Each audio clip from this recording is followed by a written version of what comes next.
Basketball fans, the NBA is finally coming back. And I know I've been saying it for months now on this show, but this week, NBA scrimmages are set to begin on Wednesday. Now, the thing with these NBA scrimmages is that each of the quarters is going to be a little bit shorter than you're normally used to, at least the first game. So every team is going to play 3 scrimmage games. And the first of those 3, for whatever team, for every single team, is going to be a 10-minute quarter. All 4 quarters, just 10 minutes. And then once they get into their second and third games, they'll go into 12-minute quarters like normal. Now, the NBA's actual games, so their seeding games, will begin on July 30th, and that's when all the normal time will be regular. Everything will be 12 minutes. No worries. Everything's going to be back to your previously recorded schedule. Don't you worry. Now, let's talk about this NBA scrimmage schedule. The first 3 days are going to be the opening games for every single team. These are going to be all the games that include 10-minute quarters. The Clippers and the Magic will be the first game on Wednesday, 3 p.m. Eastern Time, followed by the Nuggets and Wizards that afternoon. And then you get some Zion Williamson action and the Brooklyn Nets, who we desperately know need that scrimmage time. And then the Miami Heat and Sacramento Kings will finish off the first night. Now then the next day is where there's a game that I'm really interested in, and most of our watchers are as well. First you get the Bucks and the Spurs, so you get Giannis Antetokounmpo going up against DeMar DeRozan. Then the Indiana Pacers and Portland Trail Blazers later that afternoon. And then that night, things are getting steamy in the NBA. The Los Angeles Lakers and the Dallas Mavericks. Now, if you're a fan of either of those teams, lucky for you, we have channels for both the Lakers and the Mavs, so go make sure you subscribe to those channels. We'll have some previews and some game recaps for them. And then the night will end with the Jazz and the Suns.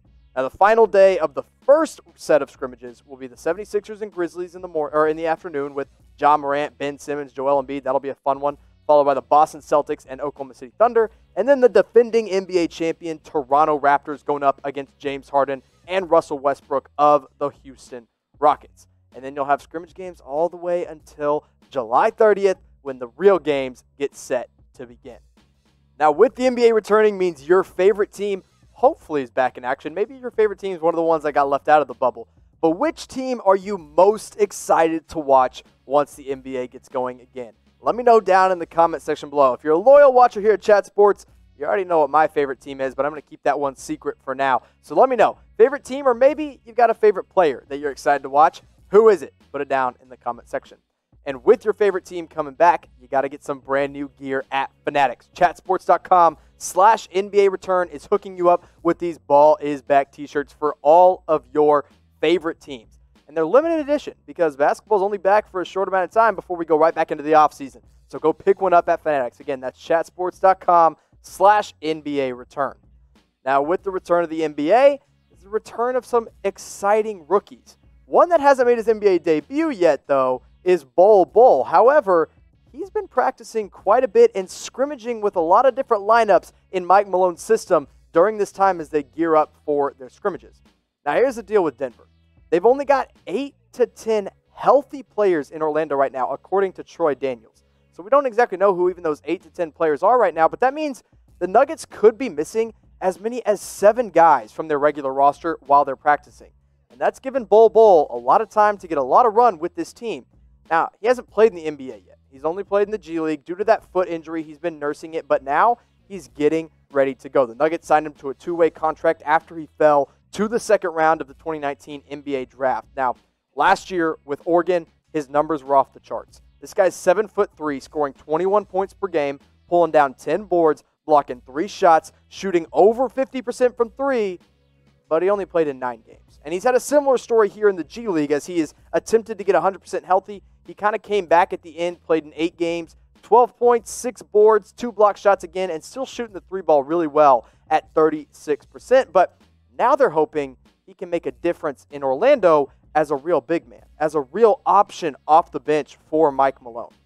Now, here's one reason that Bol Bol might not get a ton of minutes at the big man position is because they got a lot of good bigs. Nikola Jokic, of course, one of the 3 best centers in the NBA. Mason Plumlee backs him up very well, gives him a nice change of pace. Then their starting power forward right now is Paul Millsap, who's been playing great this year despite some injuries, and he's getting 24 minutes a game, and backed up by another great power forward in Jeremy Grant. And then you got Noah Vonleh and even Michael Porter Jr. playing some power forward minutes as well. So what's Mike Malone been doing in practice? He's been putting Bol Bol at small forward, a 7'4" 6'3" unicorn playing the small forward position, that is scary for a lot of teams. So if this were to ever happen, now I don't think it's going to happen in regular season games. Maybe we'll see it in scrimmages. You get Jamal Murray and Gary Harris in the backcourt, and you throw Bol, Paul Millsap, and Nikola Jokic at the front line. Who's getting a rebound over those guys? Someone tell me. No one. No one's getting a rebound over those three. So that's a fun lineup you got right there for Denver. And not to mention, if Bol comes back healthy and he is a real contributor off the bench, that's another young piece in the Nugget system that is going to make a huge difference. Bol coming out of Oregon is only 20 years old. Michael Porter Jr. now a mainstay in the rotation now that he's healthy, 22 years old. I think he's going to be a starting 5 player at probably next season. Jamal Murray, their starting point guard, who really has an all-star talent at 23. And then Nikola Jokic, as I mentioned before, one of the best centers and now nice and skinny, 25. And Gary Harris as well, another 25-year-old. And so really, their 3 best players in Nikola Jokic, Jamal Murray, and Gary Harris, arguably, are all 25 or under. And then you got 2 real great contributors off the bench in Michael Porter Jr. and Bol, who are 22 and 20 years old, respectively. So I am really excited about this youth movement in Denver. And if Bol becomes a true contributor off the bench, the Western Conference is going to be in a lot of trouble for a lot of years. So here's my question to you, NBA fans, because I know a lot of y'all were like, hey, Bol is a lottery pick. Why is he falling to the second round? I remember on draft night, I was watching it with you guys, and we were all like, where the freaking crap is Bol? Well, is he going to make an immediate impact now? Now that he is healthy, now that he's practicing with his team, what do you think? Type Y for yes, type in for no. It's hard to imagine that he's going to come in right away and get a lot of consistent minutes, but he's going to be fun to watch. So let me know what you guys think in the comment section below. Now, with basketball back, it means we're ramping up our NBA coverage. And if you want more NBA videos, because I know that I do, it can't happen without you guys hitting that subscribe button. So we're hovering around 184,000 subscribers. That's great. We thank all of our loyal subscribers here on Chat Sports. I love you guys. You know I love interacting in the comment section.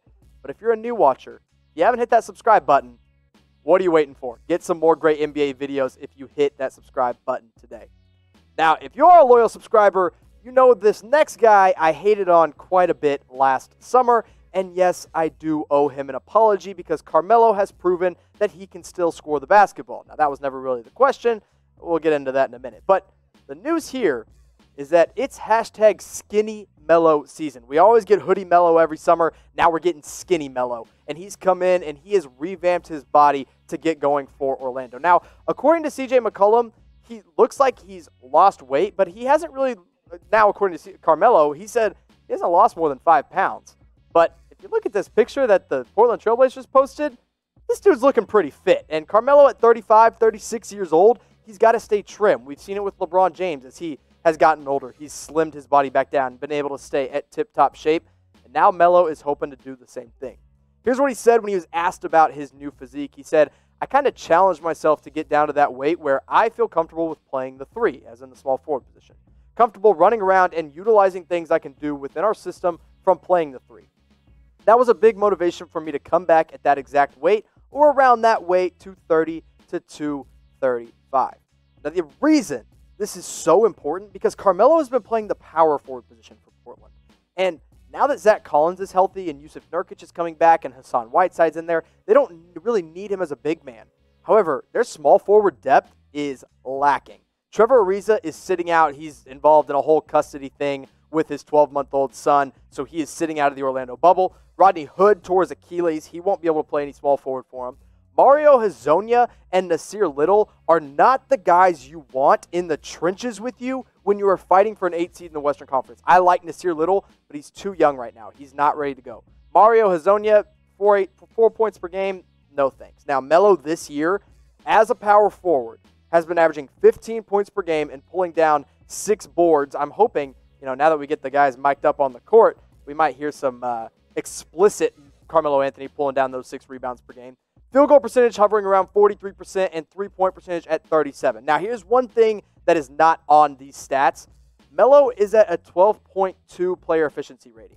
That is the second lowest efficiency rating he's had in his career besides the 10 games he spent in Houston last season. And his field goal percentage is the 3rd lowest it's ever been behind the 2 years. 1 year he spent in Houston and 1 year he spent in OKC. So while Melo's scoring the ball, he's not exactly winning you a whole bunch of ball games, as proven by the Portland Trailblazers, who aren't even in the playoffs right now. So I guess we'll find out. So now we're going back into the Western Conference. We're going back into the NBA. 8 seeds up in the air. You got Memphis. You got New Orleans. You got Portland. I guess you got Sacramento in the mix as well, and San Antonio and Phoenix too. Which team do you think? I want you to make the prediction right now. Which team is going to get that 8th seed? Personally, I'm hoping we see some Zion Williamson, Brandon Ingram action in there. I would love Ja Morant. You know, Dame and CJ in the playoffs is fun, but I don't think that team is going to make any noise whatsoever. So let me know in the comment section which Western Conference team is grabbing that 8th seed. Now let's talk about the Oklahoma City Thunder, because this team has been one of, if not the most pleasant surprise of the entire NBA. But one guy they've been without this entire time is seasoned veteran and great defender Andre Roberson. Now, Roberson had a gruesome knee injury back in 2018. I'm sure most of you guys remember, or maybe you don't, because it's been over 30 months since we've seen him in the league.